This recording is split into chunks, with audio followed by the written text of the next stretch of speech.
Hello, and welcome to the French Kiss Life podcast, all about living with more elegance, style, and joie de vivre in your everyday life. I'm Tanya Lee, your hostess. Let's get started.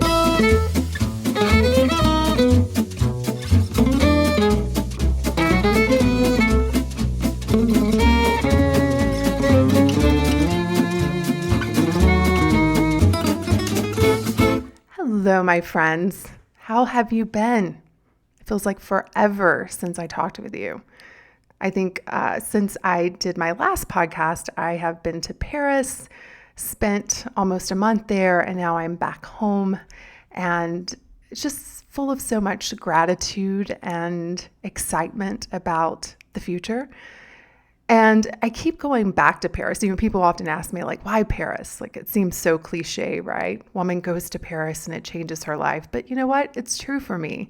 Paris really asked me to look at my life and what was important and what changes needed to be made in order for me to truly embody the woman I wanted to be and to live the life that I wanted to live. And so today, I want to talk about one of the lessons that I've learned from the French, and that's how to work with ambition and ease. Being a driven, ambitious woman can be a huge blessing, and it can also feel like a curse when you don't know how to manage your time and energy and life. I know because I was exhausted trying to keep up with all the other moms and what they were doing, trying to impress my manager in hopes of getting a promotion and always chasing the next thing. When I look back on that time in my life, I realized that my drive was driven out of fear, a fear of not being enough, not having enough, and not enough time. You cannot work, hustle, or grind your way out of that quagmire. You just can't. And there's a big difference between actions driven out of excitement, joy, and commitment versus those out of fear, greed, and emotional turmoil. Plus, when you wear yourself down to a state of tears and body aches, as I did, you must ask yourself, what am I doing? This was the question I asked on my very first trip to Paris. Through observing the French culture and their approach to work and life, I've been practicing ways to find my, what I call sweet spot when it comes to work and life. While I don't care to be French, and I never will, I'm a Southern girl, I do love their attitude towards living a passionate life. I was recently invited to a roundtable discussion in Paris with a group of French businesswomen, everyone from entrepreneurs to creatives to executives. And the open dialogue was an effort for us to better understand each other, to learn new perspectives, and to see ourselves through the eyes of a different culture. So as I sipped my champagne, I took notes of the thoughts and ideas that were being passed around the table, and I thought you'd find them interesting. Here's what the American women said about the French women. They said things like, I appreciate your focus on having more pleasure in life and not just working. It seems the French aren't as productive as we are.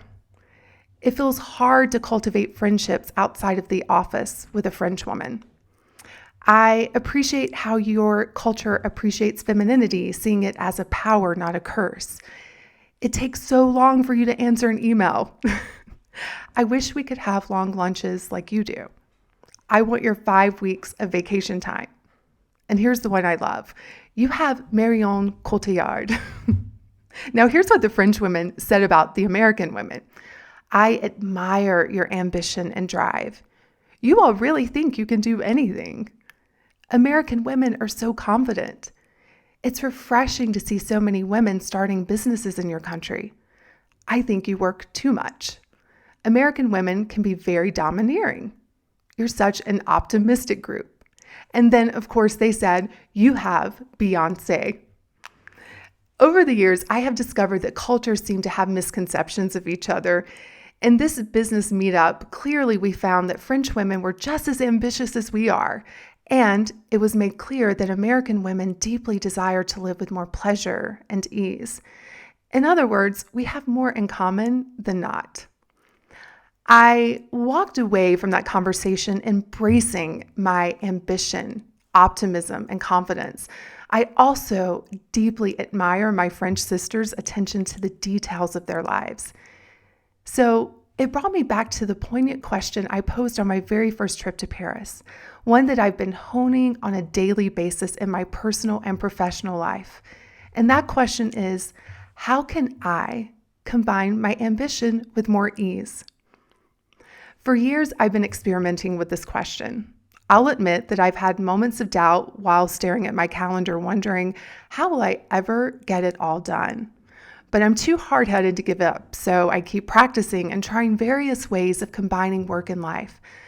And I'm happy to report that I feel like I've finally found my sweet spot, at least for now. You see, it's not an exact science. It's not wrapped up in a box with the perfect bow. It's not a place you arrive and then throw your hands up in the air celebrating that you're done. As I tell my clients, when you're done, you're dead. You know, in my work, women are always asking me for the formula. Tell me what that template is for more productivity, for more ease. And what I have to say to them and to you is that there isn't one formula that works for everyone. There are many paths to your most beautiful life. However, success does leave clues, and I pay attention to the ones that feel true for me, and I study them in depth. Discovering my sweet spot has been a result of rewiring my mind, managing my emotional life and energy, and placing a high priority on my physical energy. I'm also constantly turning to those things that inspire me, and the French culture happens to be one that does. It really inspires me to look at what does it take to live a truly well-lived life. Now, if you're intrigued with the French as I am, or you just want to practice new ways of being and living, I have created a free ebook. It's called The Insider's Guide to the French Way of Life. And this book will share with you some of the ways you can incorporate the best of the French way of life into your own. Because French women do know a thing or two about slowing down and living well. So if you're interested in that ebook, you can go over to FrenchKissLife.com/French and grab your free copy. But here's the thing. I refuse to believe that we were born to just work, pay bills, and then die. I believe there's so much more to life. And I believe that we get to make decisions, usually tough ones, that will add more pleasure, meaning, and joy into our lives. We all desire to live joyful, meaningful, and fulfilling lives in our personal and work lives, right? But here's what so often happens. The emails, unexpected demands, and laundry seem to take over our lives, and we're left feeling anything but fabulous. It feels like life is happening to us instead of us happening to our lives. We wake up and think the same thoughts, feel the same way, do the same things, and create the same experiences over and over again. Before too long, we've trained ourselves into a state of being of overwhelm, frustration, and fatigue. Then we tell ourselves we're stuck. But here's the good news. You are never stuck. Each moment is filled with a new opportunity. But if you want things to change, you must be the one to change. You must think beyond your current circumstances, using them as an excuse to feel bad. You must be committed to the life you want to live and practice living it. So, how can you combine ambition with ease? In finding your sweet spot, first things first, remember that we each have different priorities, values, circumstances, and desires. Your sweet spot will look different than mine or your neighbor's. However, perhaps you'll be inspired as I have by observing the way French women approach work and life. And let me just put the disclaimer out here that I know that this is a generalization. Not all French people work this way, but this has been my overview of what I've observed in the French culture. So, number one, dress to impress yourself. I was chatting with a professional Parisian lady friend of mine, and she runs her business from her home office, like many of us. And I asked her, do you ever work in your PJs all day? And she said, rarely. And then she said, my neighbors may see me through the window. Now, it could be argued that she dresses up to impress her neighbors. However, the reason why we do anything is to create a feeling for ourselves. And ladies, let's face it, we do not feel good when we ignore our appearance. I often work from my home office too, and I have those days when I don't make it out of my loungewear. But like my friend, they are rare. The way I look at it is I wouldn't show up to work at someone else's company in my PJs. So why would I show up that way in my own? I deserve better than that, and so do you. Plus, I swear my mood, productivity, and energy is completely different when I've put effort into my appearance versus those days when I don't. It doesn't matter if you work from home, in a hospital, or in a fancy corner office. Dress to impress yourself. Number 2, log off from your workday like it's the law. At the beginning of 2017, I was reading the papers about this new law that France has passed, giving employees the right to disconnect from emails, cell phones, or any kind of electronic shackle once they've logged off from their workday. And here's a statement the Ministry of Labor of France said. These measures are designed to ensure respect for rest periods and balance between work and family and personal life. Now, I don't foresee the U.S. government passing any resemblance of this sort of law in the near future. Therefore, it is up to each of us to be committed to disconnecting.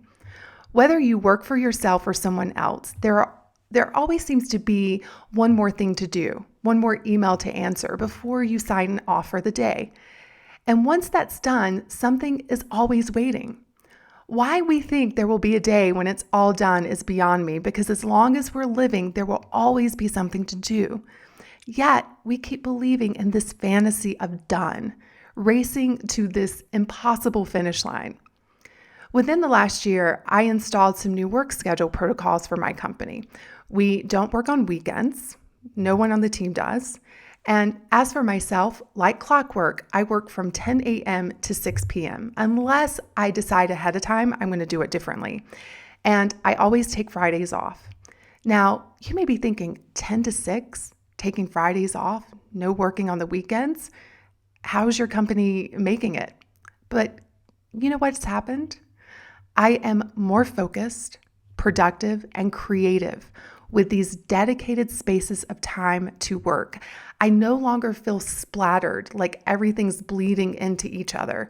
And for a while, that's the way it was starting to feel because I didn't have boundaries around my time and my space. So when I leave my home office, it's time to tune into my personal life, cooking simple, delicious dinners, meeting with friends, watching a movie, or reading books. If you don't manage your schedule, I can promise you that someone else will.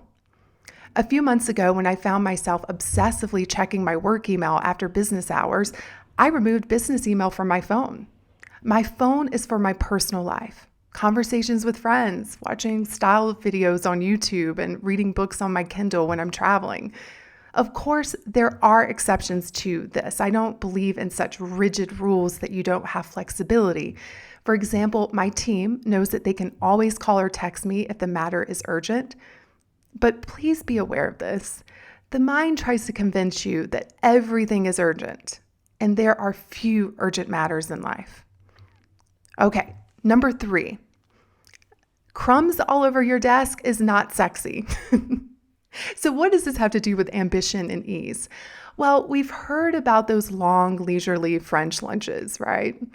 And the reality is that most French workers aren't rendezvousing at Café de Flore with 5-course meals and glasses of champagne every day. I mean, that's sort of our fantasy of France, but that's not their reality. However, the ones I've spoken with aren't eating at their desk either. I work with a lot of weight loss clients, and one of the things I've noticed is that many are in high-stress jobs with packed schedules and just unrealistic expectations. So what do? Instead of stepping away to enjoy lunch, they stuff down food at their desk, barely remembering what they ate or if they ate at all.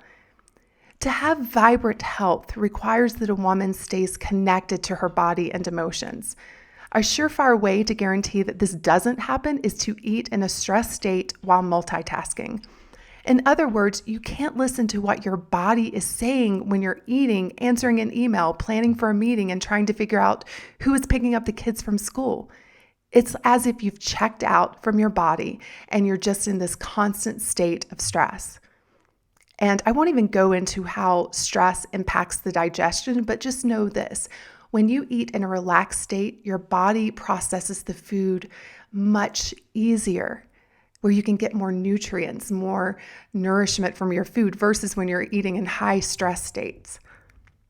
But coming back to this, everyone deserves a proper lunch, and only you can make it happen.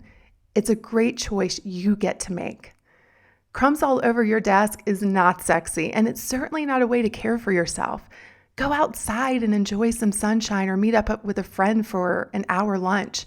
I promise that the world will not fall apart while you take the time to nourish your fabulous body. So refuse to eat at your desk if you want to work with more ambition and ease. Number 4, be like my favorite French sandwich maker. So there's this cute little market in the Marais, and in this market, there's this man who makes sandwiches. People line up and wait for over 30 minutes for one of his creations. And yes, I can attest to the fact that they are that delicious. And I was thinking about him, and I was pondering, like, why doesn't he make salads or crepes or fries? He could probably make more money. But he focuses on what he does best, and that is sandwiches. In working with a lot of type A, multi-passionate women, I know that we want to make a whole smorgasbord and serve up everything at once. But what we end up creating is massive overwhelm and a lesser quality of work. When you're thinking about what you want to do in your work, here's some really good questions to ask yourself. What is essential in your work or business? What do you do better than anyone? What really lights you up? And what if you focused your energy and time on doing less but better? I know it's scary to eliminate options, but as someone who does it often, I can assure you that a beautiful life has so much more to do with what you let go of than add. It's a fallacy that you can do it all, but you can do a few things really, really well. I am sure that my favorite French sandwich maker would agree. Focus on making the best sandwich you can make. Number 5, people over profits. One of the things I've noticed is that in France, relationships are important in business and in life. People are more than just profits. They are your fellow human beings, and respect is given. I attended a conference one time, and the speaker stood up in front of the audience and said, "Profits over people." He lost me. I left the room. I was so upset. One of the things I've also noticed in France is that money is rarely talked about. No one brags about how much money they make or how many homes they have. Therefore, relationships are not formed out of a financial need. And if they are, you'd never really know it. Now, I need to be really clear here because I often joke, I love money. I love seeing my friends, family, and clients make more money. I enjoy talking about money, such as investments, belief systems, and how to use money to have a more fulfilling life and to use it in a very meaningful and deliberate way. Money is a wonderful thing that allows us to contribute in even bigger ways, but if money is more important than people, you will have a hard time making it. And even if you do, your life won't be full of ease. It won't be fulfilling. I mean, just look at Bernie Madoff, for example. When I see my clients, my team, my business partners, I see valuable relationships. I want those people in my life to be heard and to feel respected and cared for. I operate from the place of people over profits. And if you want to make more money, here's what I would suggest. Value people. Number 6, laziness is the new productivity. Whenever I'm working with a driven, ambitious, and type A personality, and I suggest that she enjoys her life a little bit more, she inevitably will ask me, but isn't that lazy? We Americans hate to be seen as lazy. So what do? We work hard. So those words are never uttered in our name. What do we have to show for it? Well, weight gain, stressed out adrenal glands, crankiness, and a life that feels like a race. We're exhausted, right? Now, of course, I have those American friends of mine who love to make the lazy French jokes. However, the joke is actually on them. The French population works much less than most developed nations, but are more productive. Yes, I said more. Here's some proof. Nation Master, which is a data analysis company, ranks France as number 18 in terms of GDP per capita at $36,500 per person. Plus, if you visit France, you'll also realize that their actual standard of living is probably much higher than the GDP numbers would indicate. But here's where the facts get very interesting. The French achieve their high standard of living while working 16% less hours than the average world citizen. 16% less. And I got that source from Business Insider. So yes, even though the French are often called lazy by outsiders with their 35-hour work week and 5 weeks of vacation per year, they are able to accomplish more. But the French are not alone in this concept. I mean, haven't you seen Richard Branson hanging out at his private island windsurfing, or American presidents playing golf, or maybe you've seen me playing in Paris? Here's the deal. We all need time to enjoy life and be a little lazy. You can call me lazy anytime. In fact, I think it's smart and it's a part of my business plan. I know that those who take care of themselves and carve out time to enjoy their lives are the most successful. So here's a dare for you. I dare you to enjoy being a little lazy. Number 7. Life is too short to not take your earned vacation time. I adore how the French love to vacation. It's not something to hoard or give up. It's simply a must. It's a non-negotiable in the French culture. They are taking their 5 weeks to enjoy the French Alps, beaches of Saint-Tropez, New York City, or Las Vegas. Now, when it comes to Vegas, if someone can help me out here, I would really appreciate it, but I will never understand why the French love Vegas. Like, my French friends all get excited about their annual trip to Vegas, and it's the one place that I have no desire to go, but that's just my preference. But anyway, as for me, when it comes to vacation, yes, it is a must. I disconnect and take 4 weeks off every year, all play. Now, when I worked as a critical care nurse, I remember my coworkers sitting around bragging about how much time they had built up and hadn't used. In fact, one of my colleagues had not taken a vacation in 5 years. Why on God's green earth would you save up your vacation days? Go see the world, disconnect from the chatter, tune into yourself and your family. Life is too short to not take your earned vacation time, delaying pleasure in your life and then feeling resentful and exhausted as a result. Do not limit your own joy or put your life on hold until one day. Book the ticket. Number 8, this is my final suggestion and tip on how to work with more ambition and ease, and that is create a life outside of work. I was talking to this Frenchman when I was in Paris not too long ago, and I asked him, I said, do you enjoy your work? And he told me, he said, I enjoy my life. Work is just work. While I absolutely, personally love my work, I love my company, my team, my clients, and can easily work a 14-hour day without realizing where the time went, I know that my 90-year-old self would yawn and roll her eyes if she thought my work was my entire life. It's important to diversify your life, creating a life outside of work. Most women nowadays expect their job to be their sole source of fulfillment, and that's like expecting your children or your spouse to be the one who gives you everything you want. As I tell my clients, they don't like to hear it until they embrace it. It's not your job's job to make you happy. That is all on you. I'm going to repeat that because it's super important. I think we grow up in the society believing that we're entitled to our job making us happy, but happiness and joy is always an inside job.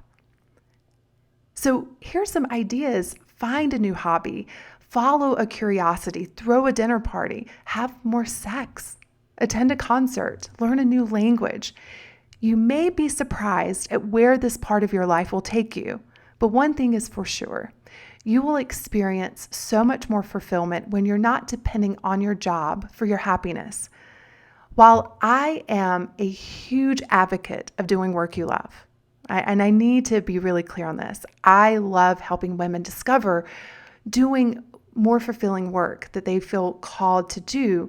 What I'm not an advocate of is you living in misery until then.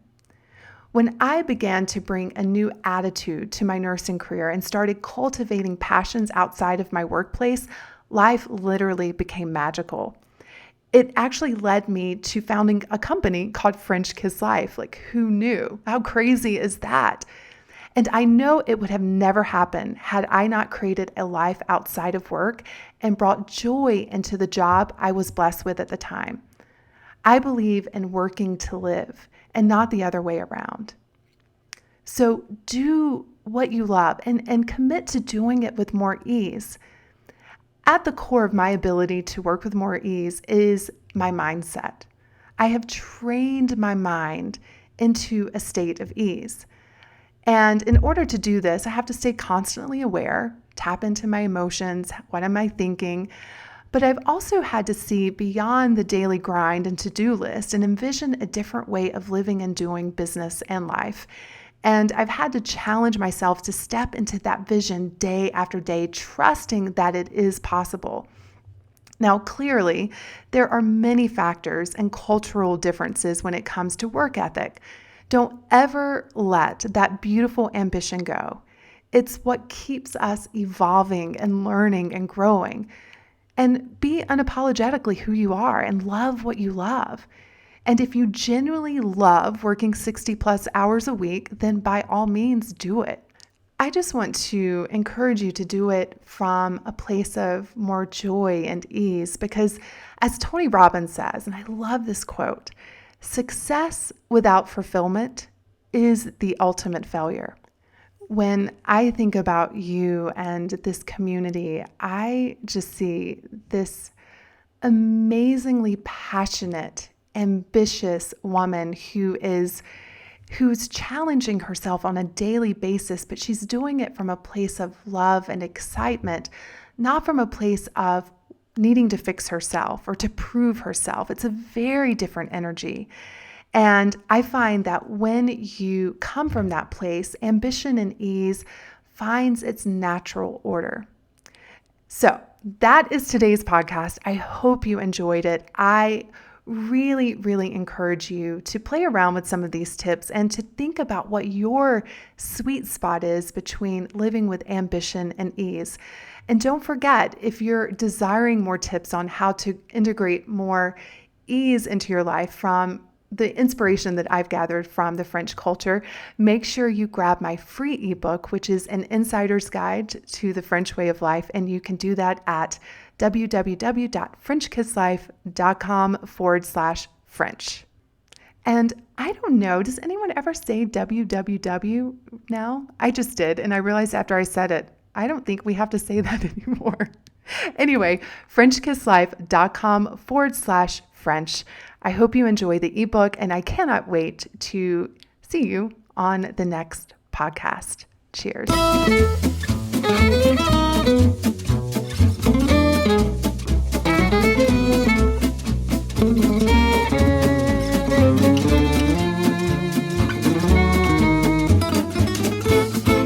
One more thing before you go. Are you a subscriber to the French Kiss Life podcast? If not, what are you waiting for? When you subscribe, you are automatically notified of our next episode so you don't miss out on any of the goodness. So make sure you hit that subscribe button. And if you haven't left us a review, please do so. Thank you so much in advance, and I will see you on the next podcast.